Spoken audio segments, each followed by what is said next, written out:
어떻게 또 마스크 쓰고 그냥 응? 기침이 너무 심해가지고. 자, 오늘은 이제 마지막 시간이로서 조금 이제 179페이지부터 보시면 되죠. 그래서 179페이지부터 보시면 야간 많이 남았어도 많이 내용을 했기 때문에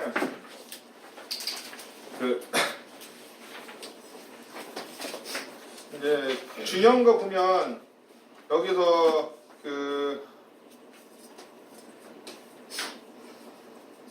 이 179페이지에 우리 하나 볼 게 뭐냐면 위에 있잖아요. 이제 반소 같은 경우에는 실무상 자 만약에 반소가 제기된 경우 만약에 인지는 얼마나 해서 반소 같은 거 인지는 제가 이제 반소 내는 소가 기준에 낼 텐데 우리 변호사 보수 산정할 때는 어떻게 나왔냐면 그 두 번째 줄 보세요. 자 변호사 보수 산정에 기준되는 소송 목적의 값은 자 본소와 반소의 목적이 다른 경우에는 본소 소가와 반소 소가를 합산해서 정하고 동일한 경우에는 그중 다액인 걸로 한다. 그래서 이게 그 인재오고 내는 방식이 좀 다르죠. 그래서 표의 1페이지 보시면 인재오고 산정 방식이 다른 게 두 가지 있는데 그게 바로 반소 하나 상소 해가지고 상소는 지난번 했는데 이 두 번째 반소거든요. 그래서 이게 반소가 소가가 우리 공단은 이 승소가액을 어떻게 산정하냐면 이제 본소 승소가액 산정하고 반소 산정 그렇게 따로따로 계산하잖아요. 근데 얘는 어떻게 계산해요? 잘 보세요. 어떻게 되냐면 그 본소와 반소의 목적이 다른 경우에는 본소 소가하고 반소 소가를 합산해서 하고 만약에 목적이 동일하면은 다액을 그 중에서 많은 걸로 한다.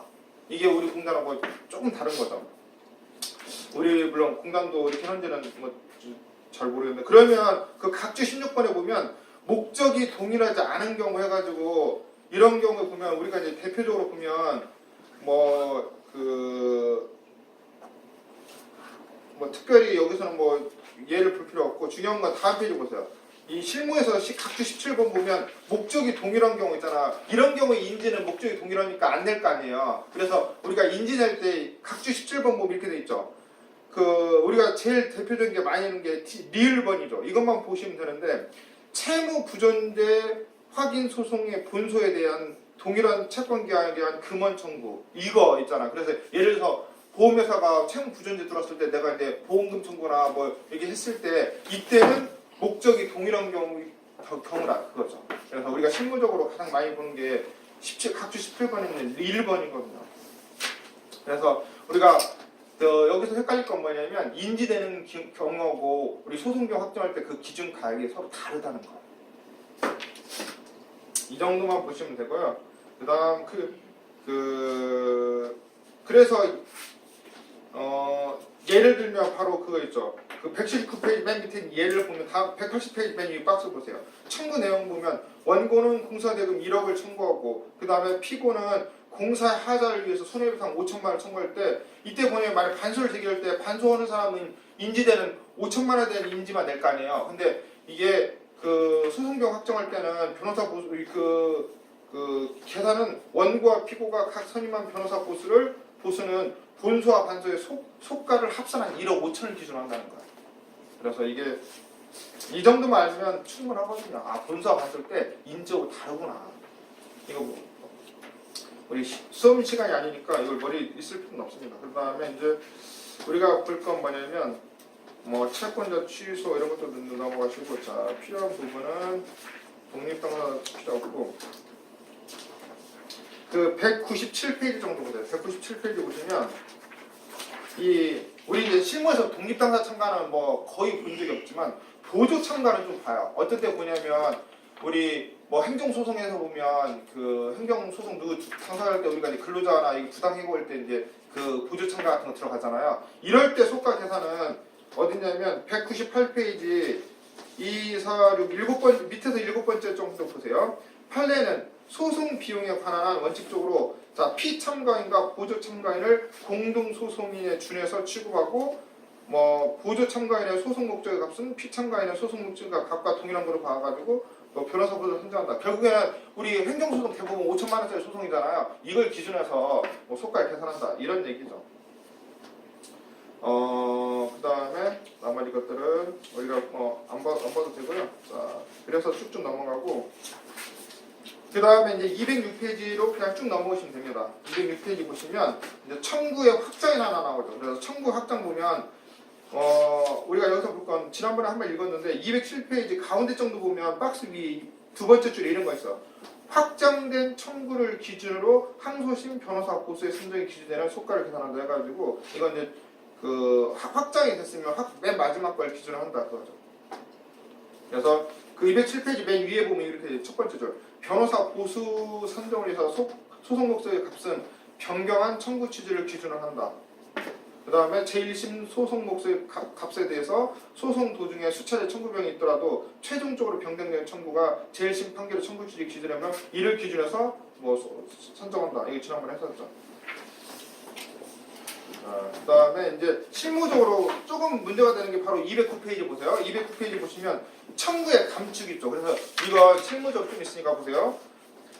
소송 계속 중에 소송의 일부가 취하되거나 청구가 감축된 부분에 해당되는 소송비용을 받기 위해서는 청구를 감축할 당시에 법원에 종구 판결과는 별개의 소송 절차로 소송비용 부담 재판 및 소송비용 확정 결정 신청하였다. 그래서 소취하고 거의 비슷한 거죠.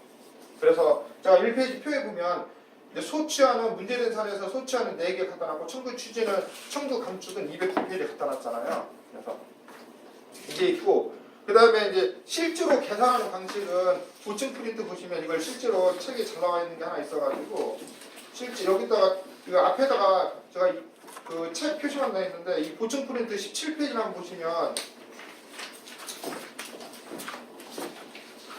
보충 페이지 17페이지 보시면 1심에서 청구 취지가 감축된 경우 해가지고 실제 사례를 갖고 계산을 한번 갖다 놨거든요. 그래서 여기 1페이지에다가 청구 감축에다 보충 페이지 17페이지 써놓으시면 이제 이런 걸 누가 물어보면 그때 이제 보시면 되거든요. 그리고 이제 그 필요한 지식들이 뭐 이건 청구 감축하는 경우는 그렇게 많지 않은데 결국에는 소치와 지나서 그 계산한다.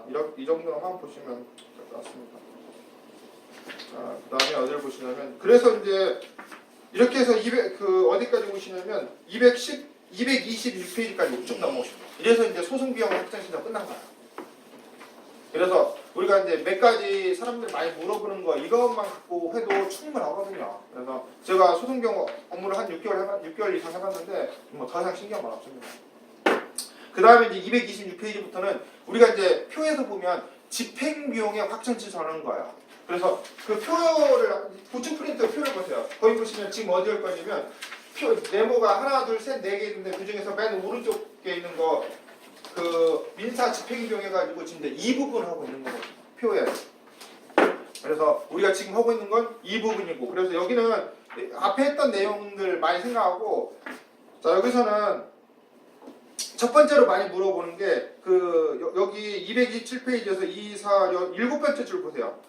자 채권자 대위권의 행사로 인한 비용은 강제 집행을 직접 목적으로 하나서 지출된 것이 아니므로 집행 비용이 아니다. 그래서 대법원 어떤 판례가 아니냐면 이제 여기 보세요. 이게 중요한 뭐 이론적 판례니까 채권자가 부동산 집행을 위해서 우리 이제 만약에 사망한 사람 같은 경우는 대위 상속 등기를 하고 뭐 경매 신청을 해야 되는데 이때 자 채무자에게 그 비용 지급을 요구해서나 응하지 않아가지고 지급 명령을 신청한 사안에서 이런 경우에는 그 우리 비용 집행 비용 확정 신청은 안 되고 그 별도의 지급 명령을 인정했다 그거죠. 그래서 결국에는 이건 집행비용이 아니라고 보는 게 이제 판례긴 해요. 근데 실무는 이게 좀 다른다는 게 거기 보면 어디다 표를 그 228페이지 보세요. 228페이지 보시면 그게 2, 4, 6, 8, 10 11번째 줄 보세요. 이게 중요하니까 별표 거기 보면 실무에서는 이거 여기 있죠. 11번째 줄 보면 실무에서는 자 이렇게 실무에서는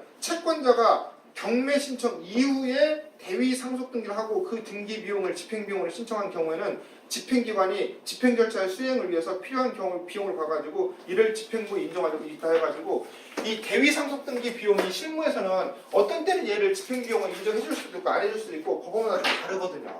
그래서 이 책에서도 보면 분명히 대법원 판례에서는 이게 어떤 부정된다는 취지로 옛날에 판시했는데 실무는 좀 달라요. 실무에서는 어떤 법원에서는 이렇게 보면 이걸 임의 경매는 인정해주고 뭐 강제 경매는 인정을 안 해준다. 이런 실무에가 있어요. 그 다음에 두 번째 실물에는 바로 이게 보면 228페이지 보면 얘가 만약에 우선 경매 신청하고 그 다음에 이제 여기 보정명령을 받아가지고 대위 상속 등기하고 이랬을 때 여기는 집행 비용으로 인정해 줄 수 있다. 이런 견해도 있고 그 다음에 실무에서는 이 판례에 따라서 인정 안 해주는 수도 있고 그래서 실무의 견해는 이 한 세 가지가 있거든요. 그래서 이런 경우에는 사람들한테 이렇게 이제 그 해당 법원에서는 어떻게 해줄지는 법원마다 좀 달라요.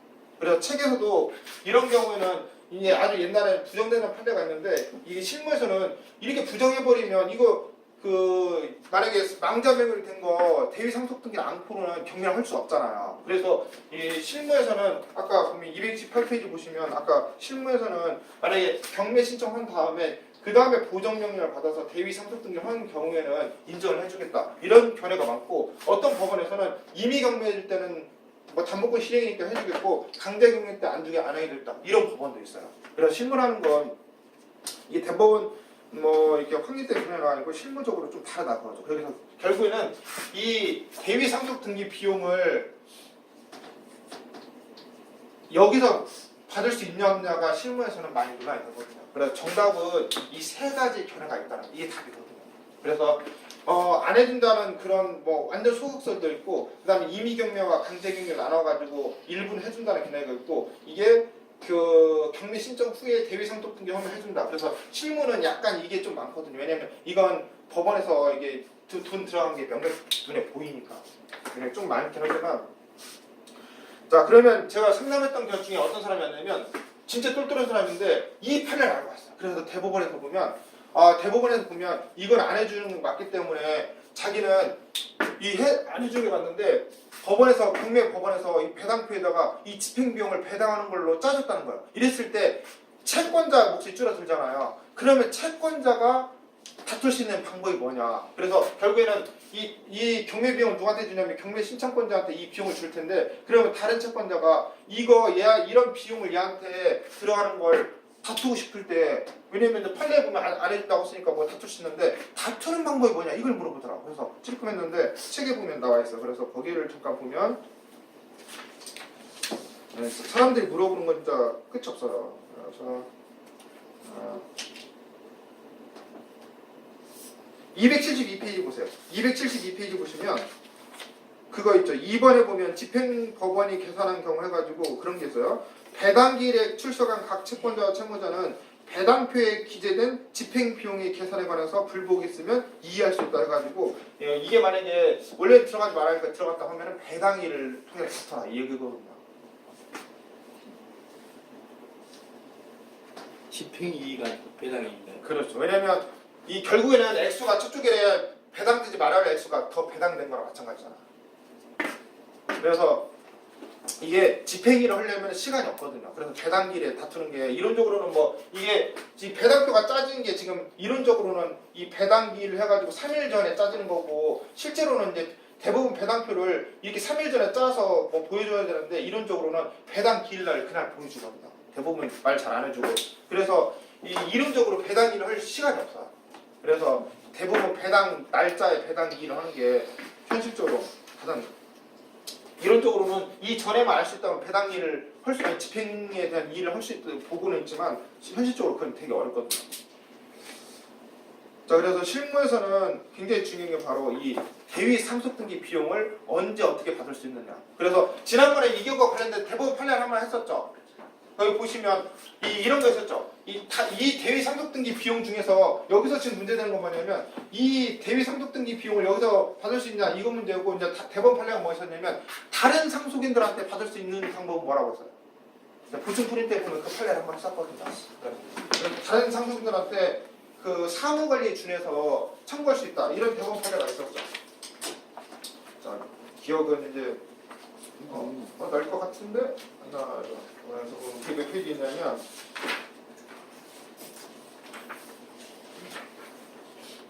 14페이지 보충 프린트.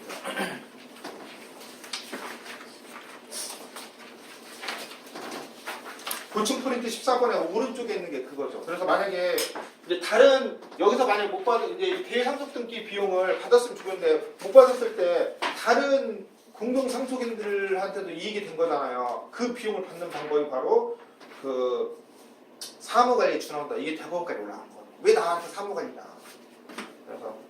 그래서 이게 지금 이것과 연결된 거라서 이 대위상속 등기 비용은 생각보다 이 비용이 많잖아요. 몇백만 가는 거기 때문에 이 비용을 이 집행결제에서 받으면 좋은데 만약 못 받았을 때 어떻게 할 거냐 이런 게. 그래서 거기 보시면 14페이지 왼쪽에 있는 건 바로 옛날 96, 98 해가지고 옛날 대법원 판례죠. 그래서 그 대법원 판례는 부정하는 그런 취지가 분명히 나온 적이 있었는데 실무에서는 이걸 약간 뭐 존중안 해요. 그래서 집행비용 같은 경우는 아까 우리 보충프린트 1페이지 한번 보세요. 1페이지 보시면 그 각주 1번에 보면 그 소송비용, 집행비용으로 인정되지 않는 부분 해가지고 집행비용에서 인정되지 않는 부분이 뭐라고 했죠? 가장 큰 원칙이 어떤 집행 절차가 도중에 중단되는 경우, 즉 취소나 해제나 뭐 이렇게 이런 경우에는 못 받는 거거든요. 그래서 그게 바로 이제 나중에 나올 건데, 자, 그 부분이요. 자, 우리가 보시면 이제 어디로 그래서 231페이지 보세요. 231페이지 위 2, 4, 6, 8 8번째 줄 보면 그거 있죠. 굉장히 중요한 건데 집행 개시 전에 집행 신청을 취하하거나 신청이 기각된 경우는 집행 비용으로 고려될 여지가 없다 해가지고 이 집행 비용에서는 이게 굉장히 중요한 어떤 의미거든요. 그래서 이 집행 비용으로 인정될 수 있느냐 없느냐는 이게 목적을 달성했느냐 달성하지 못했느냐 이게 기준이라는 거죠.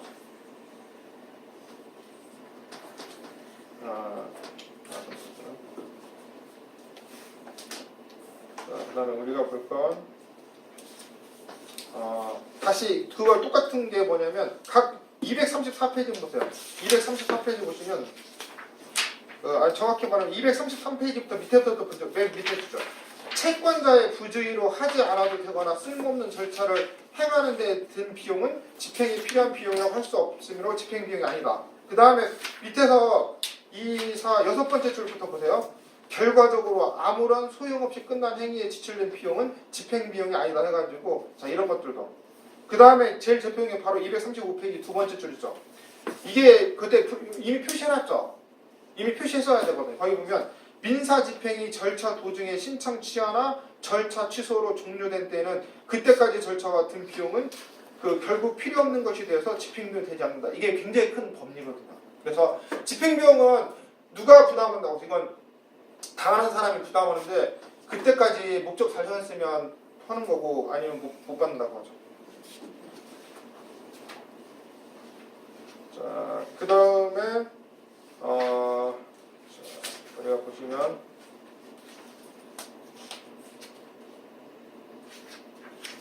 어디 정도 보시면 집행비용은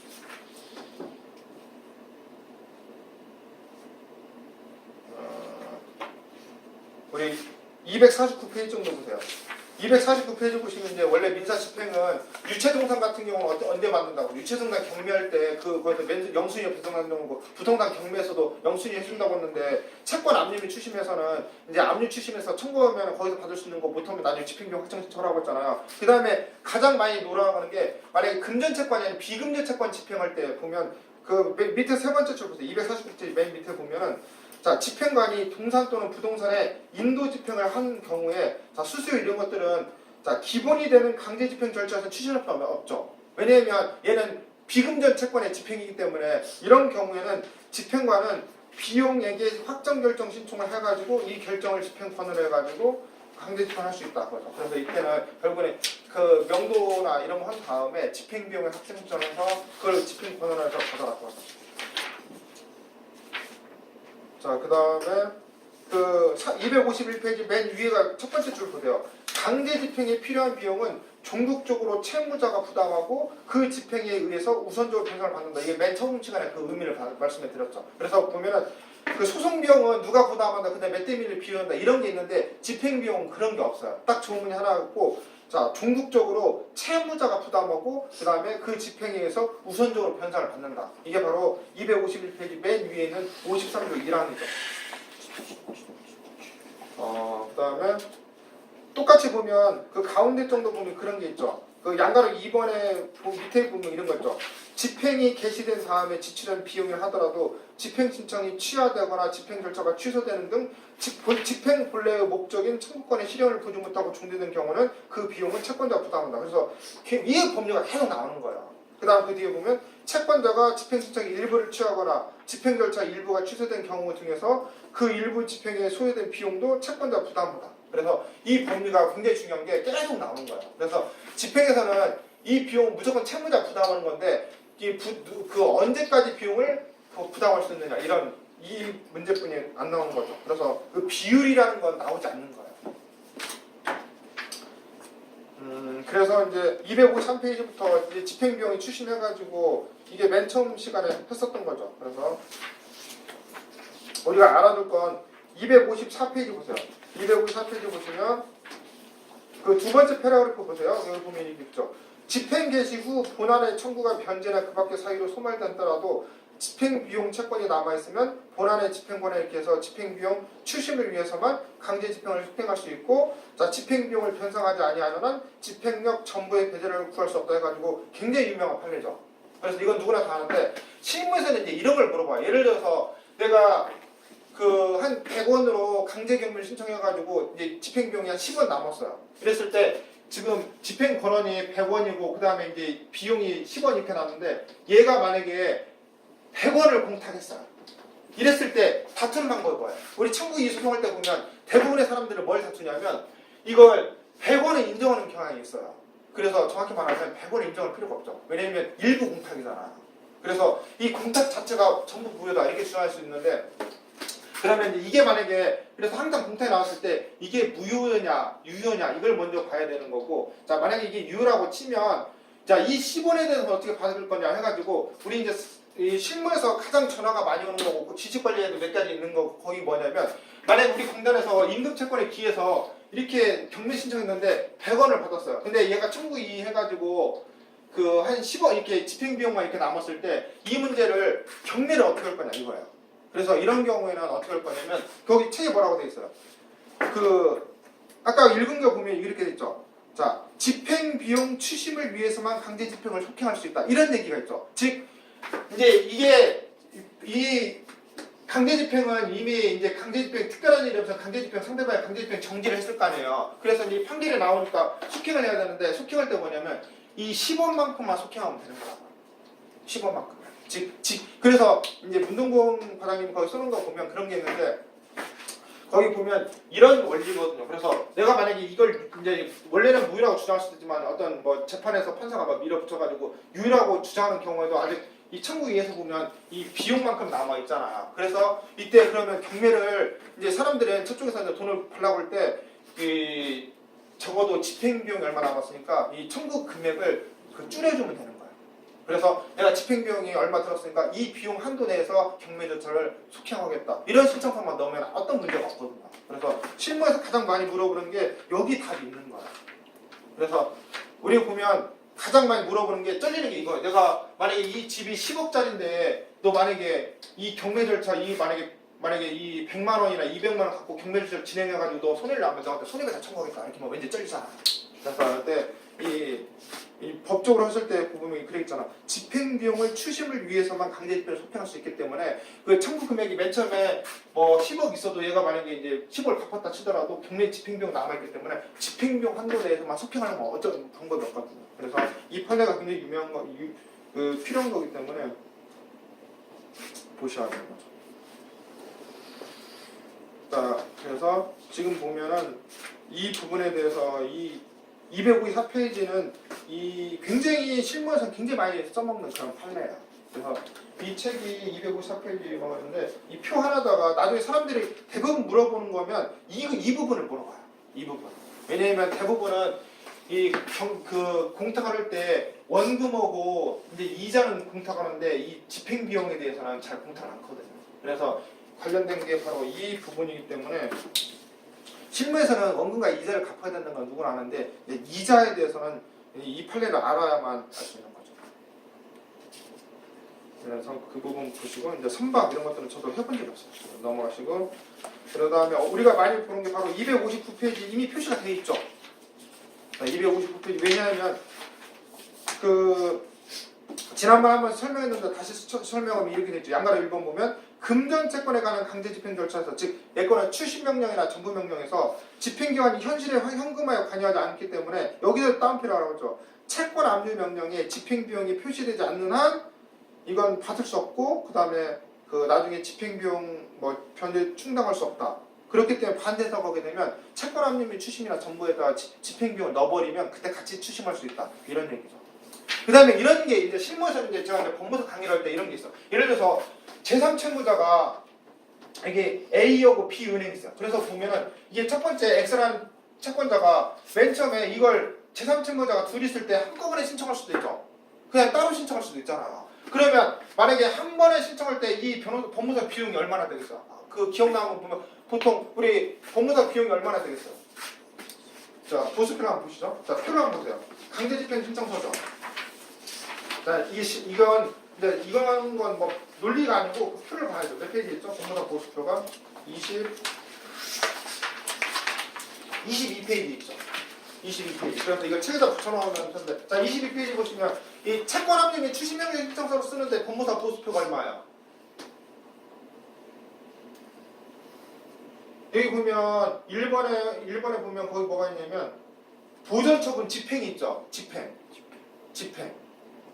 얘 가지고 그래서 이게 40만 원 플러스 알파 얘거든요. 그래서 얘가 하나 쓰는데 40만 원 플러스 이제 알파짜리가 되는 건데 얘가 하나를 자 이렇게 첫 번째가 보면 이 두 개를 쓸 수 있는데 만약에 제3채무자를 한 명 해가지고 A 은행에 대해서 압류했고 나중에 두 번째로 이렇게 쓸 때 이 비용을 또 40만 원 플러스 알파를 할 수 있어 없어요? 자 우리가 부동산 강제경매 한 다음에 다시 채권 압류 추심 명령 할 수 있어 없어? 그래서 이게 만약에 이제 집행채 요즘은 예전에는 당연히 이게 집행채권이 만약 400만 원 있는데 첫 번째 할 때 200만 원 쓰고 200만 원 쓰면 뭐 어떤 문제도 없는 거잖아요. 근데 만약에 이제 첫 번째 할 때 집행채권을 400만 원 쓰고 다음에 이제 이걸 뭐 다시 200만 원 쓰게 뭐 이렇게 400만 원 플러스 알파가 됐을 때 이제 예전에는 어떤 문제도 없었는데 지금은 이건 이제 과잉 압류라고 보는 실무도 있고 아직도 이걸 과잉 압류라고 안 보는 실무도 있거든요. 그래서 결국에는 뭐냐면 이게 과잉이 아니냐는 이제 민사집행법에서 요즘 가장 논란이 있는 부분인데 그래서 이걸 이제 이렇게 한번 우리 맨 처음에 압류한 다음에 이걸 압류 취하하고 다시 하라는 데는 있고 그냥 다시 압류를 받아주는 실무가 있다. 그래서 이게 요즘은 과잉 압류냐 아니냐에 대해서 약간 논란이 있습니다. 네, 여기 다시 255페이지 보시면 거기 259페이지 맨 밑에 있죠. 실무상으로는 채권 압류 명령 신청서에 집행비용 기재가 없으면 그대로 접수해가지고 발행하기 때문에 다음 페이지 채권자가 청구 채권과 동시에 집행비용을 추심하려면 압류 명령 신청서에 집행비용을 청구하는 취지로 같이 해라. 그래서 우리 실무 이제 공단에서는 웬만한 실무 이제 총무 과장님들이 할 때는 다 이걸 써서 넣거든요. 근데 우리 공단 서식이나 이제 일반인들 서식은 아직 없기 때문에 일반인들이 같이 청구를 안 넣는 것 뿐이죠. 그 다음에 260페이지 보시면 또 줄침대가 밑에서 2, 4, 6, 8 9번째 줄 쳐놨죠. 채권 압류 명령 신청서 여기만 누라고 하면은 나중에 집행비용 확정 신청하라. 근데 거기에는 이제 돈이 안 되니까. 자, 그 다음에 넘어가시고요.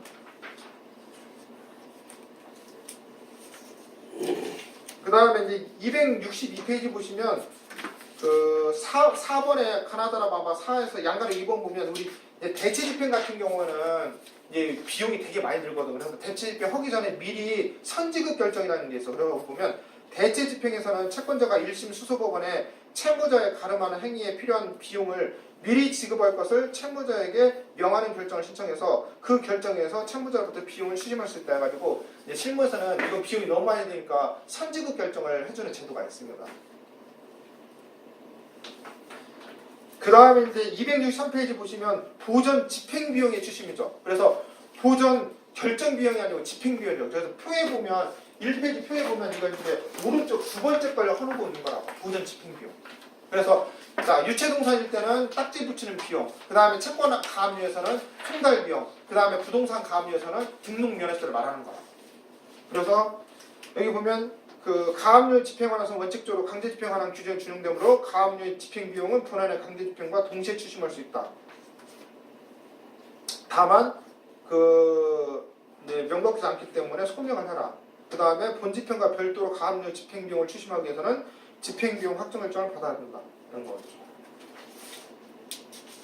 그 다음에 그 밑에 밑에 두 번째 줄 가처분 집행비용을 어떻게 받느냐면 자 가처분도 이런 거 있죠. 가처분도 보면 이게 그 계쟁물에 관한 가처분 해가지고 얘는 그 명령비용은 왜냐면 변론이나 이런 걸 없었기 때문에 못 받는 거고 임시지를 정하는 가처분은 비용을 받을 수 있잖아요. 그 다음에 이 집행 절차하는데도 드는 비용 예를 들어 우리가 한 번 했었죠. 어떤 비용 있죠? 임시지를 정하는 가처분 중에 맨 마지막 페이지 부축부터 한번 보세요. 지난번 했었는데 맨 마지막 페이지가 뭐였죠? 그 임시 30페이지 보시면 이거 있죠. 30페이지 보시면 그 직무 대행자 보수 이런 거 있잖아요. 이런 게 바로 그 가처분 중에서 임시지를 정하는 가처분. 그래서 이게 바로 그렇게 해당되는 부분이 바로 여기. 그래서 여기서 보면 그 30페이지 보시면 이게 예를 들어서 이게 지금 직무 대행자 보수에는 그 가처분의 집행에 소요되는 비용이기 때문에 집행비용 확정 신청을 했잖아요. 제목을 보세요. 맨 위에 보면 뭐라고 되어 있어요? 집행비용 확정 있죠. 자 그러면 여기 가처분 명령을 위해서 만약에 인지대 송달료 변호사 보수나 법무사 들어가면 그걸 뭘로 해야겠어요? 그건 뭘로 청구해야겠어? 자 그건 표를 한번 1페이지 표를 보세요. 1페이지 보시면 그건 소송비용 확정 신청으로 가야 돼요. 그래서 함께 청구 못하는 거라니까요. 그래서 그 명령에 들어가는 결정할 때 들어가는 비용은 소송비용의 확정 신청으로 들어가야 합니다. 그래서 얘는 집행비용 확정 신청으로 들어가. 이게 똑같은 그 부서에 들어간다 하더라도 그 청구하는 방식이 전혀 다르죠. 그래서 이 가처분 특히 임시지위를 정하는 가처분은 이 보전 소송 비용에서 얘는 변론이나 심리를 거치는 거였기 때문에 이때 돈 받을 거 만약 있다면 바로 소송 비용 확정 결정으로 가야 된다. 그 다음에 아까 직무 대행자 얘는 보전 집행비용이기 때문에 집행비용 확정 신청으로 간 거예요. 그래서 이제 이게 마지막 시간이 와야 이제 여기까지 아 그렇구나. 그래서 왜 여기서 다시 30페이지 보세요. 여기 보면 우리가 당연히 여기 보전 집행 30페이지 보시면 만약에 여기서 아마 직무 대행자 보수 정도 했으니까 변호사를 선임했을 것 같은데 인지대 송달료 변호사 보수 이런 것들은 청구 안 했단 말이에요. 왜 안 했냐면 청구하는 절차가 다르기 때문에 또는 얘가 몰랐기 때문에 그럴 수도 있죠. 자 그러면 그 집행비용 확정 소송비용 확정 신청할 때 시효가 몇 년이라고 했어요. 보면 일반 채권이니까 10년이고 공공 국가나 지방자치단체가 허는 거나 또는 대해서 걔네들과 관련된 건 5년이라고 했죠. 그래서 자 이거 할 수 없고 그래서 여기 보시면 이제 263페이지 밑에서 이제 이 가처분 집행비용을 어떻게 할 거냐 이게 바로 이런 의미라는 거죠. 그래서 지금 여기서 하고 있는 거 뭐냐면 그 보전처분 집행비용이기 때문에 이런 얘기가 나온 거라고요. 그래서 만약에 가처분 명령 비용을 어떻게 받을 거냐 앞에 소송비용 확정 신청 거기를 찾아봐야 된다는 거죠. 그래서 이런 것들이 어려운 거예요. 어디서 찾을 것이냐. 자, 그래서 이 정도. 나머지 것들은 그 이제 267페이지 보세요. 267페이지 보시면 부동산 여기 이제 부동산 같은 경우도 집행비용 계산서 해가지고 뭐 인지대, 서기료, 뭐 등본 수수료, 등록료서 이렇게 들어간 비용을 전부 다 비용을 인정해 주니까 뭐 여기는 만약에 가압류를 미리 오고 본압류 이전했다면 이때 가압류 집행비용을 같이 청구할 수 있다는 거죠.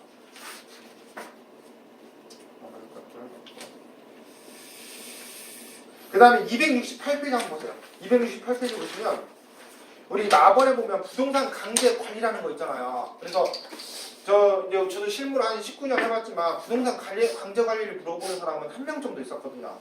근데 이 밖에 나가서 이제 어떤 이청규 법무사님 강의를 들으니까 이청규 법무사님 실제로 한 2건 해봤다는 거예요. 근데 전국의 통계를 보니까 1년에 한 8건에서 10건 정도 하고 있더라고요. 그래서 부동산 강제 관리는 언제 하는 거 봤더니 이런 거 있잖아. 우리 그 부동산을 경매했을 때는 그 잉여 가망성이 없어가지고 낙찰이 안 되는 거 있잖아요. 근데 실제로는 세입자들이 있어가지고 월세 같은 거 받는 거 이런 것들에 대해서는 실익이 있다는 거예요.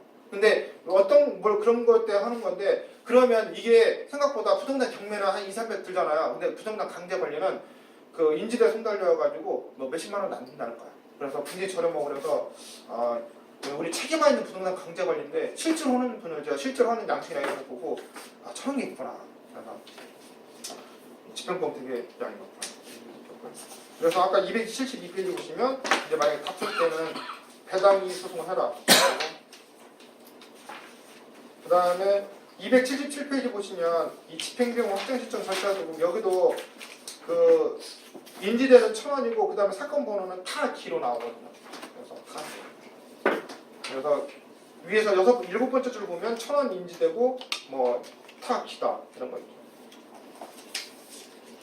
나머지 것들은 그 다음에 278페이지 보시면 신청은 집행 법원에다 하나. 그 다음에 이것도 최고가 나오면 280페이지처럼 우리 상대방한테 송달돼가지고 여기 보면 280페이지 보시면 그 최고서 양식이 나오죠. 그래서 이제 신청하면 상대방한테 보내야 되는데 여기 내용을 보세요. 위 당사자 사이에 어디 법원 관할 집행관 사무소에서 2015 본이라고 나와 있죠. 본이 뭐예요? 본집행이죠. 본집행.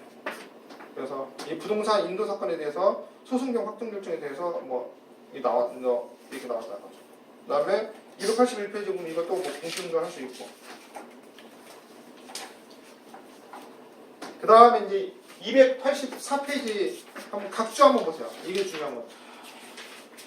실무에서는 우리 이제 부동산 인도나 명도할 때 보면 그 짐을 이제 맡겨야 되잖아요. 그 비용, 그걸 어떻게 청구하냐면 각주 25번에 보면 그게 있어요.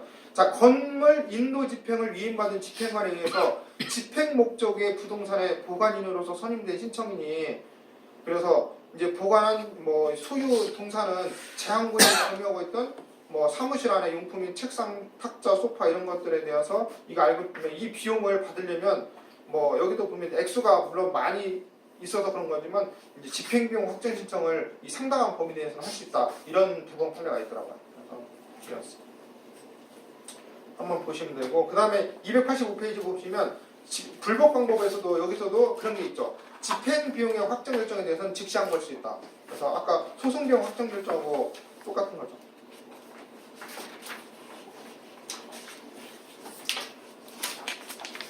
자, 그래서 이 책이 이렇게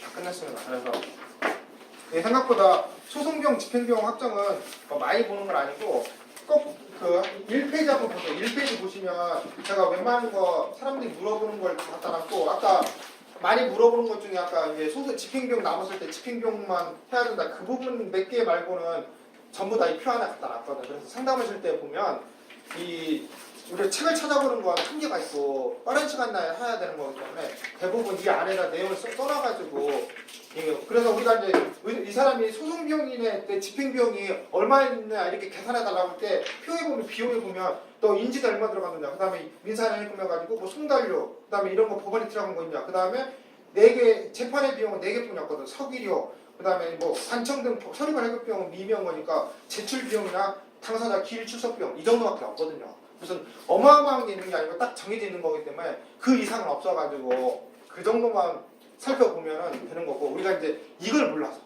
몰라가지고 상담할 때 좀 쉽지 않은 거고 나머지 것들은 뭐 임차권 등기 비용이나 이런 것들 몇 개 말고는 크게 잡고 그다음에 지난번 했듯이 이게 내가 하루 출석하면 뭐 5만 원이나 이런 비용들 그 표에 있는 거 있잖아요. 그 표 같은 걸 우리가 구할 수가 없어가지고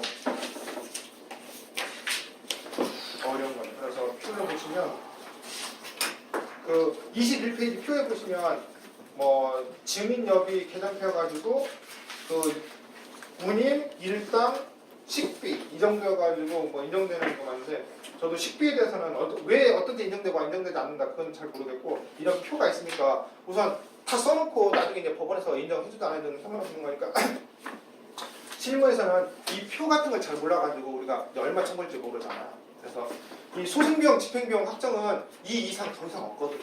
그래서 아까 공동소송인 거기 계산은 좀 복잡한 거 말고는 이제 사람들이 그런 거 뭐 거의 안 물어보기 때문에 대부분 이 안에 있는 거기 때문에 이제 이 중요한 건 뭐냐면 이제 한 한 번씩 복습을 해보면서 의뢰자들이 많이 물어보는 거 한 번씩 찾아보는 거 이 정도만 해도 충분하거든요. 그래서 이만한 지식이 다 필요 없고 필요한 지식은 한 10개 이 정도만 되는데 이 정도를 하기 위해서 이제 전부 다 했습니다. 그래서 제가 대부분 특강할 때는 한 4시간 만에 끝나는데 이번에는 한 8시간 했잖아. 그래서 이 책 웬만한 것들을 다 봤기 때문에 이 정도면 충분할 것 같고, 자, 다음 주 수요일부터 다시 이제 한정 승인 상속재산 파산을 뭐 처음부터 시작할 거고요. 그래서 한 8번 정도 이거 했는데 이 정도면 충분할 것 같고, 그래서 이제 앞으로 한 몇 년간은 아마 이거 안 할 것 같으니까 이걸 동영상 이용하시면 될 것 같고, 그동안 수고 많으셨습니다.